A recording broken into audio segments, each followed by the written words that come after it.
إلى يوم الدين وبعد فقد قال جل وعلا في كتابه المجيد وفرقانه الحميد أعوذ بالله من الشيطان الرجيم بسم الله الرحمن الرحيم قالت إحداهما يا أبت استأجره إن خير من استأجرت القوي الأمين وقال عليه الصلاة والسلام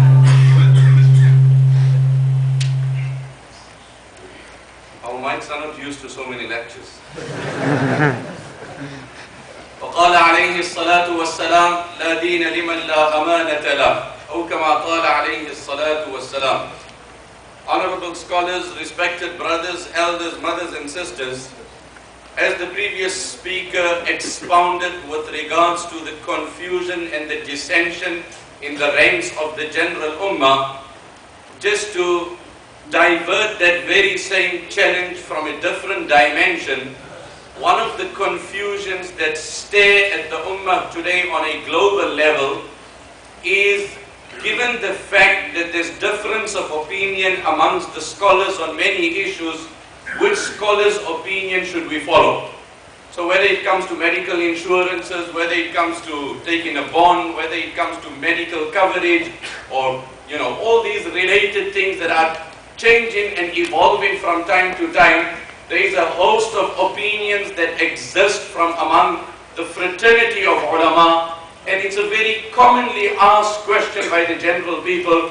But I heard there's a fatwa like this from the Arab world or from the non-Arab world, or there's a counter opinion. How should we view this? The first thing I would say to answer this question is that difference of opinion on the rulings of Islam is not exclusive to the fraternity of ulama. Difference of opinion exists in all groups, in all spheres of life. Not to speak about the gross discrepancy that is found between traditional and Western medication, more than often you would find physicians of a common university who were tutored by a common lecturer, yet their findings differ. So in essence, for the opinions of scholars to differ from the very beginning of time, this has been found and this will continue. But that's not the actual answer that I want to provide you with. The very same pertinent question was posed to one of the great sons of Islam, Sulaiman Ibn Dinar. Sulaiman Ibn Dinar, rahmatullah alayh, in a nutshell, was a great tabi'i, and amongst his profound proclamations is, he said, كُلُّ نِعْمَةٍ لَا تُقَرِّبُكَ مِنَ اللَّهِ فَهِيَ نِقْمَةٌ. Every apparent bounty, privilege and favor which does not bring you close to Allah, in essence is a calamity and a tragedy.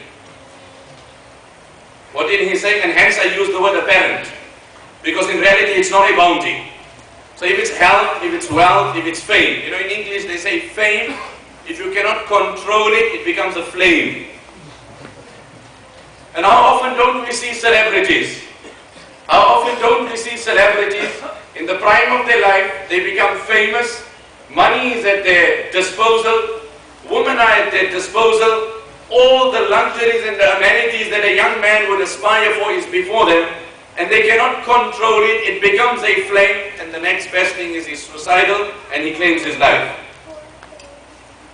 So he said, كُلُّ نِعْمَةٍ لَا تُقَرِّبُكَ مِنَ اللَّهِ فَهِيَ نِقْمَةٌ. Every apparent bounty, health, wealth, fame, recognition, if it doesn't bring you closer to Allah, فَهِيَ نِقْمَةٌ, consider that as a calamity and as a tragedy. So anyway, one day his son asked him the very same question. And he said, إِنَّ أَشْيَاخَنَا كَثِيرُونَ فَبِمَنْ نَقْتَدِي مِنْهُمْ. إِنَّ أَشْيَاخَنَا كَثِيرُونَ فَبِمَنْ نَقْتَدِي مِنْهُمْ. That, oh my father, we have a panel of scholars, we have a host of scholars, and each one of them differs in his findings, in his research, in his analogies, in his conclusions. Whose opinion should I take to navigate my way forward in life?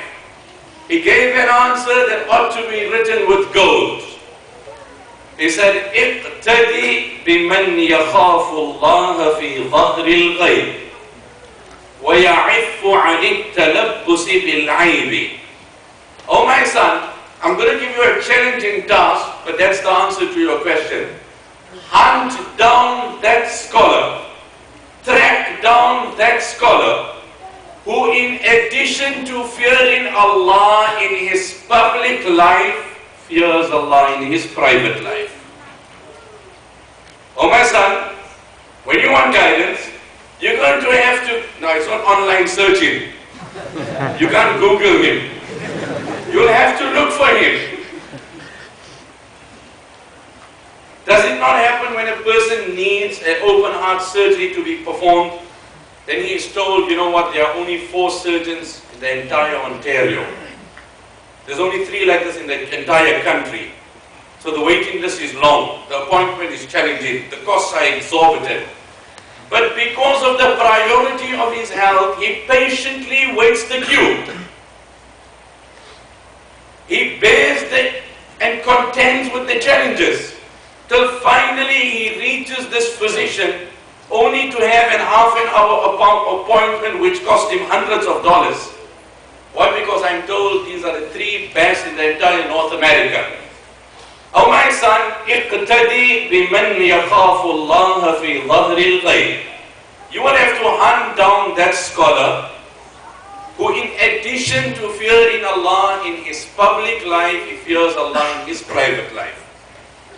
وَيَعِفُّ نَفْسَهُ عَنِ التَّلَبُّسِ بِالْعَيْبِ. And another amazing thing of the scholar, he distanced himself from probing the flaws and the mistakes of others. So he doesn't indulge himself in that. That's trivial. He keeps to himself as far as probing and getting into the mistakes and the flaws and the faults of others. You know, Imam Shafi rahmatullah alayhi said, and these are words that really makes the hair on a person's body stand. He said, نُعِيبُ زَمَانَنَا وَالْعَيْبُ فِينَا وَمَا لِزَمَانِنَا عَيْبٌ سِوَانَا. نُعِيبُ زَمَانَنَا وَالْعَيْبُ فِينَا وَمَا لِزَمَانِنَا عَيْبٌ سِوَانَا. وَنَهْجُو ذَا الزَّمَانَ بِغَيْرِ ذَنْبٍ وَلَوْ نَطَقَ الزَّمَانُ لَنَا هَجَانَا. وَلَيْسَ الذِّئْبُ يَأْكُلُ لَحْمَ ذِئْبٍ وَيَأْكُلُ بَعْضُنَا بَعْضًا عَيَانًا. دِيَانَتُنَا التَّصَنُّعُ وَالتَّرَائِي وَنَحْنُ بِهِ نُخَادِعُ مَنْ يَرَانَا. نُعِيبُ زَمَانَنَا. It has become a norm in our times to point fingers to others. The scholar is like this individual is like this organization needs to sort out their act, they need to have their act sorted out, these people need to be exposed. نُعِيبُ زَمَانَنَا وَالْعَيْبُ فِينَا. Whereas the greatest problem lies with me. وَمَا لِزَمَانِنَا عَيْبٌ سِوَانَا. And honestly, if I can successfully reform myself, there is no other problem left. So the scholar was preparing his Friday sermon, and his little son was interrupting him. So he grabbed hold of a map of the world, and he cuts it into bits and pieces, fragments it, and he gives it to the little boy, throws it at his face, and he says, okay, put it together, and when you sort that out, then I'll do my Friday lecture. Knowing very well the boy will fail miserably. But the ladies of today are sharp, the boys are sharp. So in 2 minutes the boy had the world together. So the father is still astonished, astounded. Oh my son, but how did you understand? How are you so skilled in geography that Asia, Antarctica, Africa, how did you put it together? He says, Dad, look on the flip side. On the flip side was the image of a human. So I just put his hands together, I put his legs together, I put the head. And when I turned around, I seen the world was in order. He says, my son, you've given me a topic. If man is together, the world is intact. If man is together, the world is together. نُعِيبُ زَمَانَنَا وَالْعَيْبُ فِينَا وَمَا لِزَمَانِنَا عَيْبٌ سِوَانَا. وَنَهْجُو ذَا الزَّمَانَ بِغَيْرِ ذَنْبٍ. And without any justification.